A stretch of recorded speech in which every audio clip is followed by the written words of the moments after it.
Assalamualaikum warahmatullahi wabarakatuh. Perkenalkan, nama saya Muhammad Fakih Walinuha dari kelas Multimedia Broadcasting 3, NIM 4919223. Di sini saya akan menjelaskan tentang konsep manusia menurut Al-Quran dan Al-Hadis. Yang pertama, konsep manusia menurut Al-Quran dan Al-Hadis. Bisa kita lihat tabel berikut ini.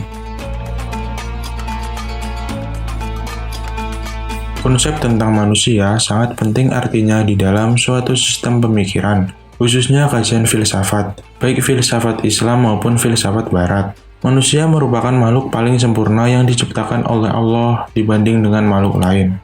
Manusia pada umumnya terdiri dari dua substansi, yaitu substansi yang bersifat materi atau badan, dan substansi yang bersifat imateri atau jiwa. Dan hakikatnya, dari manusia adalah substansi imaterinya, yaitu jiwanya. Manusia terdiri dari dua unsur, yaitu roh dan jasad. Roh biasa diartikan nyawa atau jiwa, sedangkan jasad berarti tubuh atau raga.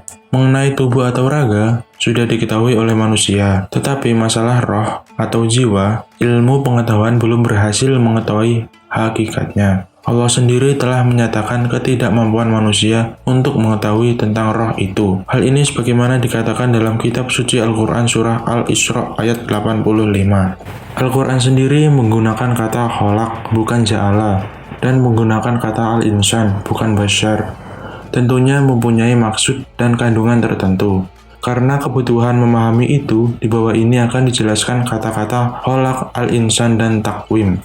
Yang pertama, kholak. Kata kholak bermakna menciptakan dan juga mengandung makna dasar pemberian bentuk fisik dan psikis. Hal ini dipahami dari struktur dasar kata kholak, yang bermakna etimologis, memberi ukuran, sedangkan kaitannya dengan bentuk fisik dan kejiwaan atau akhlak. Yang kedua ada al-insan. Secara umum, kata al-insan berarti manusia. Dalam Al-Quran, ungkapan yang seakar dengan kata al-insan dipergunakan kurang lebih sebanyak 331 kali dengan bentuk kata yang berbeda. Yang ketiga ada qawama. Kata takwim merupakan bentuk masdar dari kata kerja qawama, yang berarti menghilangkan kebengkokan, dalam kurung menyelaraskan, membudayakan, dan memberi nilai. Al-Raqib yang mengartikan kata tersebut dengan kata taskif dalam pengertian membudayakan, menyatakan bahwa ungkapan ini merupakan kekhususan manusia dari hewan-hewan yang meliputi kemampuan akal, pemahaman, dan bentuk tegak lurus.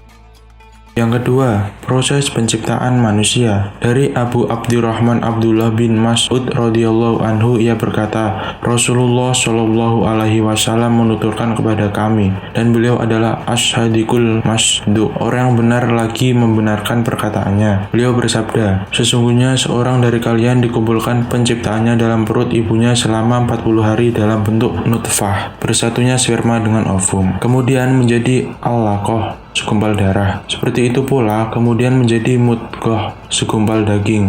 Seperti itu pula.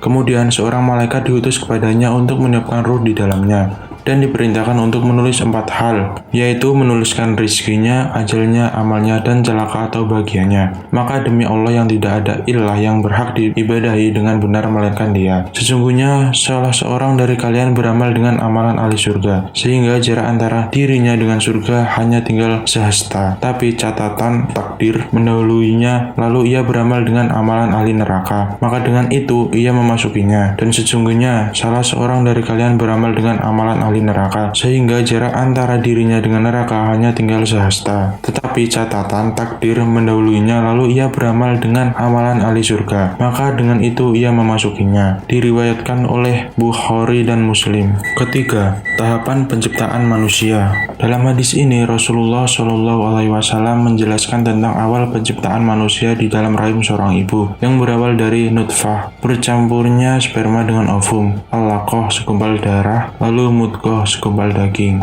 Al-Hajj 22 ayat 5. Dalam ayat ini Allah Subhanahu wa taala menyebutkan tentang tahapan penciptaan manusia di dalam rahim seorang ibu.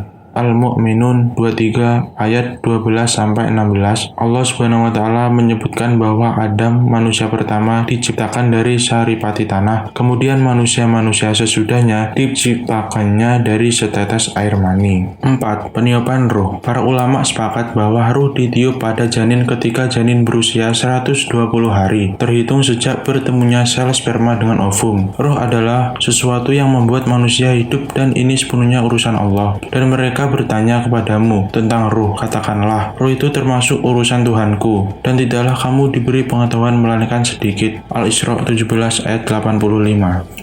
5. Wajibnya beriman kepada qadar. Hadis ini menunjukkan bahwa Allah Subhanahu wa Ta'ala telah mentakdirkan nasib manusia sejak di alam rahim.